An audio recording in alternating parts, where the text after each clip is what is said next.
crafty friends, this is Julissa of Paper Gems by Jules, and today I am sharing a fun and super easy interactive card featuring a couple of the new products that we are celebrating with Unity's 15th birthday.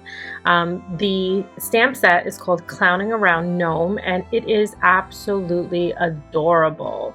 And I was inspired also, as far as the coloring, by the brand new Pastel Party Parade paper pack. Say that 5 times fast. So I took the colors from that paper pack to color this adorable little birthday gnome, and you'll see how it all comes together. And then I'm using the scallops and stitched rectangle nesting dies, as well as one of the scallop circles dies. So you'll see in a little bit how those are used to create this interactive card. But for now, let's enjoy some coloring. I'll list the Copic colors that I used for this. It was super simple. I usually use about 3 different sets of Copics for each color.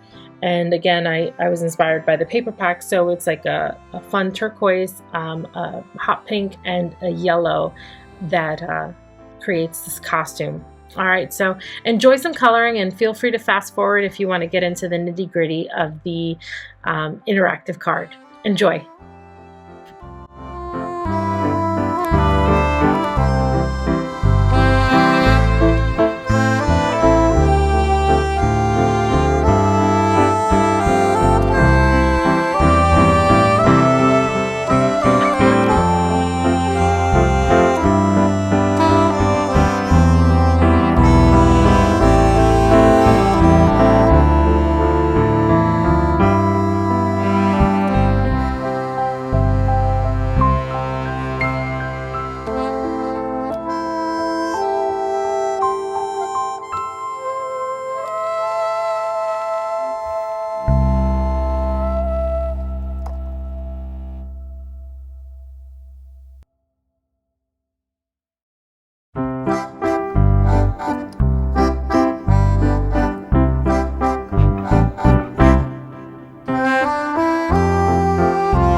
Let's get into the nitty-gritty.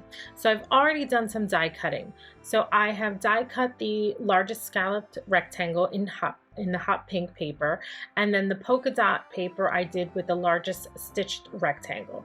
And then I did in the teal sprinkled paper the second largest scalloped circle. And then I created another circle that was slightly smaller than that, and that's where I stamped the little balls that he's going to be juggling. My first mistake, because I made a ton of mistakes with this one, is that I made the hole in the center too big. All I need is a pinhole of a hole that I can push a brad through, and you just want to make sure that it's completely centered, because when you spin it, you don't want the balls to seem wonky. But again, if it happens, it happens. It's a handmade card. It'll still be fun for the recipient, so don't overthink it like I do. Once you have that little hole, I laid where the spinning balls are going to be on that stitched rectangle, and then I marked it. So from there you can push either the brad right through like I did, or you can just use a pin and then line it all up and push the brad through. From there, you'll test it out. So once you push the brad through, you can open the legs on the other side and just make sure that it spins, just like that. So I'm moving it over because what I'm gonna do next is I'm gonna add foam tape. What I wanna do is just give enough space that it can still move. It's not super tight. I wanna add a little dimension to the card. I love using foam tape, and you'll see I want it to be even. I've heard some comments where some people are like, oh, you're using so much foam tape, why would you do that? But when you're mailing stuff out, if you don't use a good amount of foam tape to make sure that it's leveled, when it goes through the mail, it gets kind of messed up. So I mean, listen, if you have to save, do you?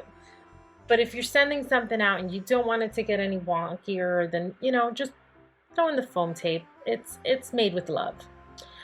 Here I'm just testing it out, and I'm a little worried about the brad, so it's totally not necessary. Again, I think I'm overthinking it when I'm making it.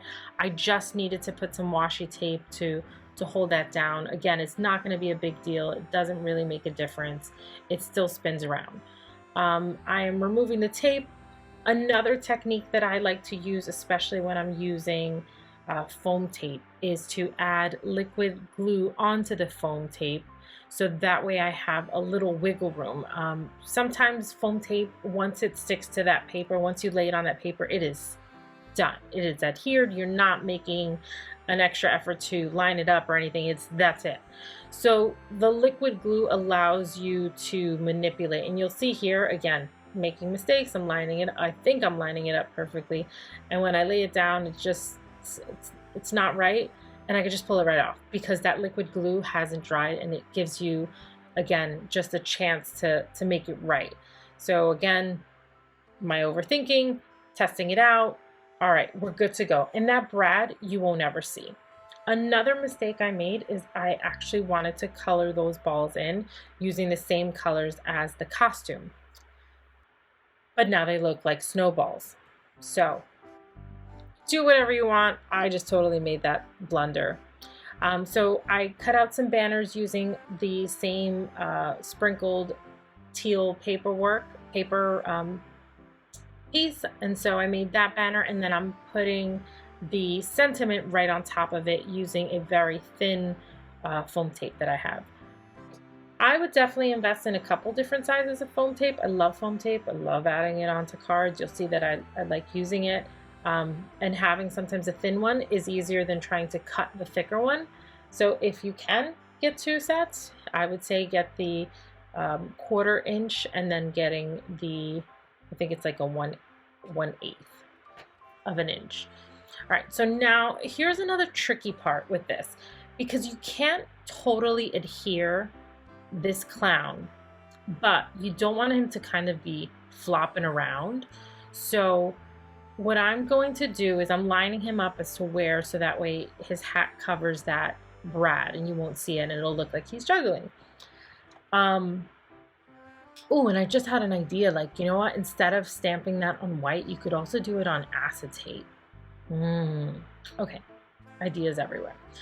So I'm using some of the foam tape to create the equal level of dimension when laying this over the spinning circle.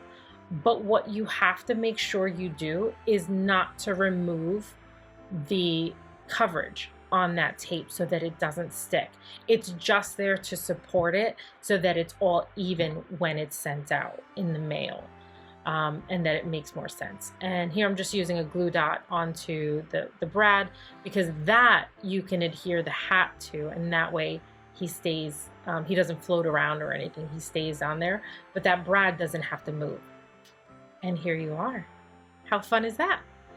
Thank you so much for watching. I hope you found some inspiration, and make sure to continue to celebrate Unity's 15th birthday and shop their amazing sales. Have a great day, and make sure to subscribe.